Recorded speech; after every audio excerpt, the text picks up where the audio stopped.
un exercice ici sur le calcul de limite. Nous devons calculer, en classe de terminale, la limite lorsque x tend vers plus l'infini de la fonction 4 exponentielle x moins 1 divisé par exponentielle x moins x.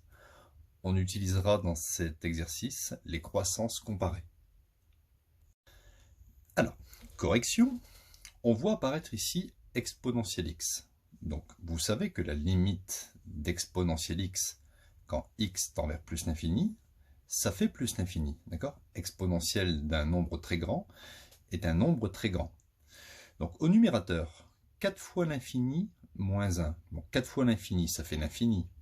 Moins 1, le moins 1 ne compte pas. On va avoir plus l'infini au numérateur. Et au dénominateur, on va avoir ici exponentielle de plus l'infini, ça fait plus l'infini. Et moins plus l'infini. Ce qui fait moins l'infini. Bon, déjà, on a déjà une belle forme indéterminée ici. Plus l'infini, moins l'infini. Donc ça ne va pas du tout. Donc on ne peut pas conclure. Il va falloir procéder différemment et transformer la fonction afin d'utiliser les croissances comparées. Alors on y va. Ce qu'on va faire, c'est qu'on va factoriser par exponentielle x au numérateur et au dénominateur. Donc exponentielle x fois quoi pour retrouver 4 exponentielle x? Donc fois 4. Exponentielle x fois 4, ça fait 4 expo x. Et ici, je vais mettre 1 sur exponentielle x. Et oui, parce que exponentielle x multiplié par 1 sur exponentielle x, les exponentielles x vont s'éliminer, on aura 1.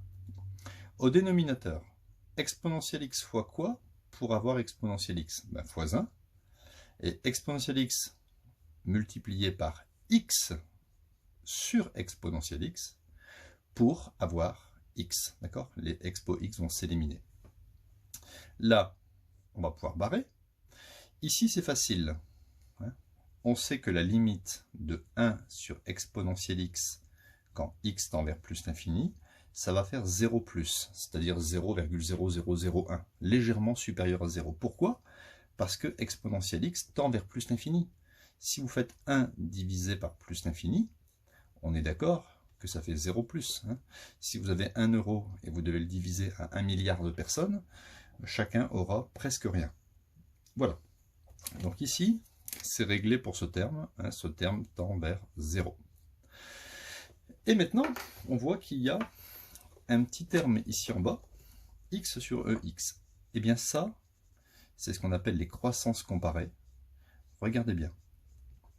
Si vous le faites de but en blanc, vous dites, ah ben ça fait x, ça tend vers plus l'infini, exponentielle de plus l'infini, ça fait plus l'infini, on a une forme indéterminée. Alors c'est vrai qu'on a une forme indéterminée, mais il faut savoir que l'exponentielle est beaucoup plus forte que x en plus l'infini. L'exponentielle l'emporte sur les fonctions polynomiales en plus l'infini. Elle l'emporte sur x, mais elle l'emporte aussi sur x carré, même sur x au cube, et même sur x puissance 7.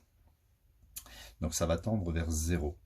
C'est-à-dire que si vous prenez un chiffre très grand, par exemple, on va dire 5000, et que vous le divisez par exponentielle de 5000, eh bien ça va tendre vers 0. Même si vous prenez 1 million divisé par exponentielle de 1 million, ça va tendre vers 0. Et ceci très rapidement. Donc ce n'est pas vraiment une forme indéterminée, c'est une croissance comparée. Et on dira que x sur 2x tend aussi vers 0.